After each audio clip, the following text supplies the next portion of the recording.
So this is a story about barfing and transformation. I'm going to tell you how those two fit together. Just a few weeks ago, and I've mentioned this on the podcast, it's been a really challenging winter season for myself and for my family on a number of levels. And because of the kind of people we are, we always see things as, all right, we're going through some sort of big transformation or change. What is this all about? That's the golden question, right? I can embrace challenge and adversity as long as I can make sense or meaning out of what's going on. But 6 weeks after we had COVID for the second time, and after 3 other viruses entered our house, we all came down with the stomach flu at the same time. My daughter had it first. It was so hard to watch my little daughter just go through that. But then 2 days later, my wife, myself, and my son all came down with it simultaneously. Here we are, taking turns running in and out of the bathroom, writhing in pain, fevers, like the whole bit. And obviously my daughter, there's nobody really there to take care of her. We're all just cuddling in bed and watching a Disney movie. It was like a really, really tragic sight. Beautiful in a lot of ways because we got to spend 2 days together of just this really warm, intimate, slow-paced lifestyle for our family, which is really good, really restorative for us. I recommend it, minus the stomach flu, if you need to, with your family. Spend some time together like that. Really good. But to top it all off, and again, just as a review, 6 weeks before we had COVID for the second time, we had 3 other viruses go through our household, getting sick in between those 6 weeks. Then the stomach virus. At the tail end of that, started feeling better, decided, hey, let's go for a drive. Why don't we pick up some food? We came home, eat dinner. Midnight, I wake up and my stomach is crazy.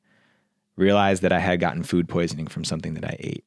Now, to go into a little bit of the details, when we got the stomach bug, it was coming out the top end and it was coming out the bottom end, but not for me. Everybody else had it both ends. For me, it was just the bottom. I didn't vomit. I didn't purge, which is like a longer story of me having a resistance to purging in that way.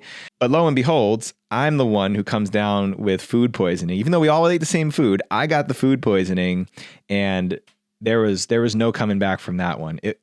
Everything came up, and sparing the graphic details of this, I've never gotten sick in this way before. There was stuff that felt like it was coming up from the deep, dark recesses of my bowels that I've never even imagined was in there before. So I don't know the mechanics of it, but the deeper meaning of it for me was that there was something inside that needed to get out. Over the course of that week of the stomach virus plus the food poisoning, I lost 10 pounds, and only 5 of those pounds I actually put back on. I didn't really change much about my lifestyle. There was clearly something energetic to this as well. And that's what I want to get to. The whole purge that happens, for those of you who are not really involved in ceremony or plant medicines, sometimes there's a purge or a wellness that happens that is looked upon as getting well, getting better, getting whatever is inside that doesn't fit, that's not serving us, up and out. Something that I've always resisted in my life, even going back to when I was a kid. I never wanted to purge or vomit or get well in that way. But here it was.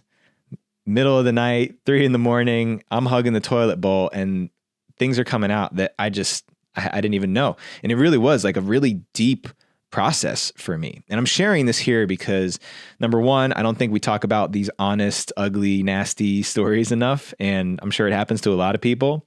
But number two, I realized that there's a little bit too much coincidence here or too much congruency here for this to be coincidence. Everything else that I've been going through in my life, it was clear that there were some things I needed to get up and out of me physically and energetically in order to get ready for whatever's coming. Now, here's the kicker.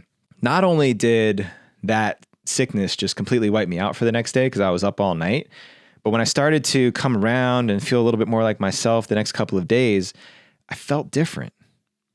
I literally felt different in my body. I felt lighter. I felt more clear. I felt like I was able to see possibilities. My optimism was rejuvenated. And I realized that there was really something I had to let go of. It took some gnarly food that we got takeout to kind of go in there and stir things up and get it out of me. But there was definitely something that I need to let go and get rid of. And so whether you have a spiritual or a ceremonial context for life or not, there's times in our lives where we literally have things we need to purge and let go. And it doesn't always mean that we have to vomit to release it. Sometimes purging comes in the form of tears. Sometimes we release things in tears, or we do it in primal screams, some other way to express and release this energy that's getting bottled up and stored in our bodies that is transformative, that is crossing a threshold, turning the page, getting complete with one chapter and beginning to write another. That needs to happen. I wanted to share the story because it's very recent and very present for me. It was a really pivotal and transformational moment in my journey right now. And I'm sure that there's some of you out there who are on the verge of or going through a type of purging in your life. Maybe you're purging a lifestyle and you used to be a partier and you're kind of like letting go and getting rid of that. Maybe you're literally purging from your addictions to social media or old relationships that don't serve you anymore. Throughout the course of life, we need to go through these purge moments to clean the slate.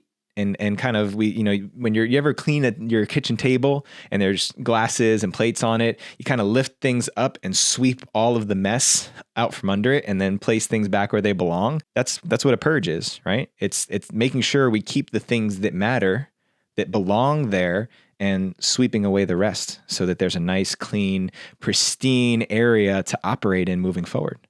So here's the reflection. Here's the takeaway. Where in your life is there something that needs to be released and let go of? Is there something that you need to purge, that you're ready to finally put behind you and sweep off of the table so that it's no longer in your field? And if you're looking for ways to do that, we got a whole bunch of them. Compass is a great way to do that. Solo fasting in the wilderness, a great way to do that. But no matter how you choose to make that transition and clear things off of your plate so that you can have a more clean palette to choose from, don't wait. Don't wait. Attack it. Bring it on fully. Really connect with those things and find a way to purge. Don't get food poisoning if you don't have to, but find ways to purge and release the things that you don't need to hold on to anymore. So I hope you enjoyed this one. Make sure that you share this with somebody else who needs to hear it because none of us are unique. We're all going through things, and somebody out there that you know needs to hear this message today. Has something in there that needs to be purged, and they're just waiting for that spark of inspiration. So share it, shoot it out, send it that way. Trust your gut, trust your instincts. And I'll catch you next week for another Monday morning meditation.